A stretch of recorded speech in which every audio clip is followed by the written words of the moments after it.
So you just completed writing your PDs, designing labs. You were tasked with actually carrying out one of your PDs to determine whether your hypothesis would have been proven correct or disproven. What do you do after? So after you've conducted your lab, you will need to present a lab report.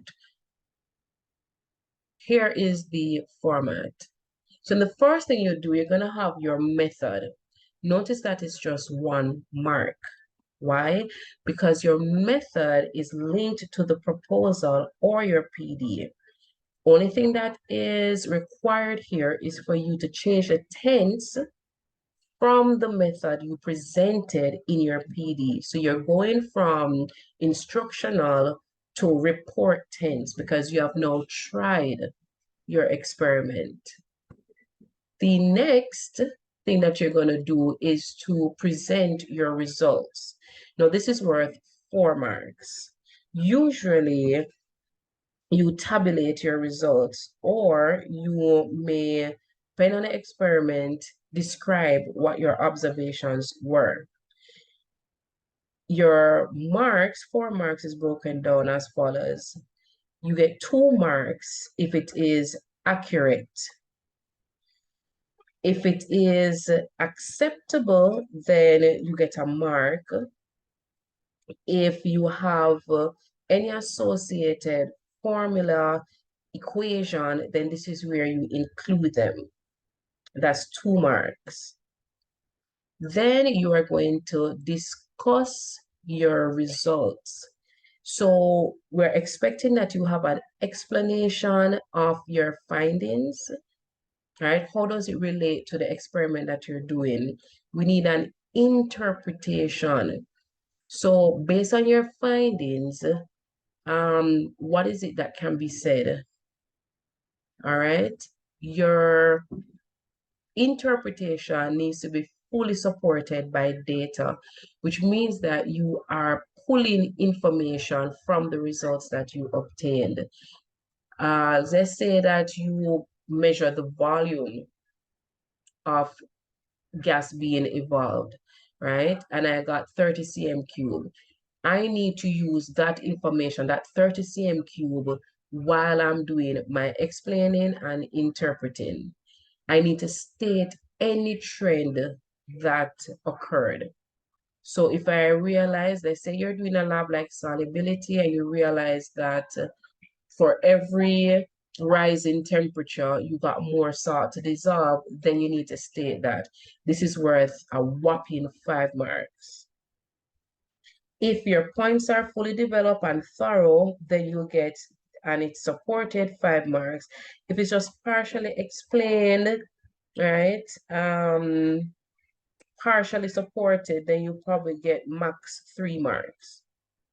All right, then you have your limitations. So you're required to state at least one source of error, one precaution, and one limitation. So they are worth a mark each. So your source of error, think back when you were conducting your lab, what possible error occurred, right? What precaution did you take while conducting the lab? Was it a safety precaution or was it a step to ensure that things were accurately done? So for example, safety precaution, wearing goggles, gloves, if it was to determine accuracy, no. Things like using of the instruments, like a measuring cylinder. Are you ensuring that it was on a flat surface? It was being read at eye level. Then your limitation. Think of things that are out of your control, right? So there was a drop in temperature in the atmosphere and the environment. How did that affect it, right? What is it that you can't control? 3 marks. Then we have the other big section, which is your reflection. Now, your reflection should be really looking back at the experiment and making connection with real life. How Does it relate to either self, society, environment? What impact did this experiment have on you? Did you gain any knowledge from the experiment itself? All right. Now, let's say you were doing the experiment and you realize that you needed to make changes. This is where you're going to state your change, not at the initial method. So remember now, you needed to test your method as is. That is why you write your proposal in past tense.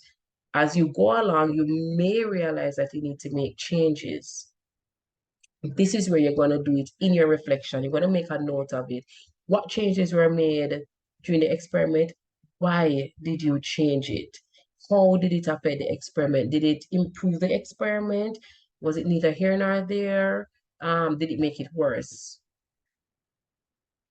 Next thing now, they're marking for use of appropriate scientific language as well as grammar. So scientific language as well as English language, all right? Scientific jargon. So if you're using acid and bases, things like neutralization, right? So you're looking at scientific jargon, scientific terms that are related to the topic that you are researching. We're looking for clarity and expression, 5 marks. Then finally, you have your conclusion. Now, the conclusion is 2 marks.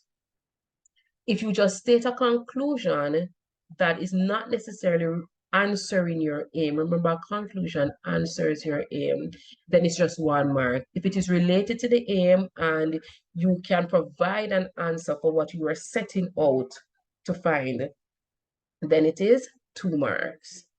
So all in all, this is worth 20 marks, right? And what we are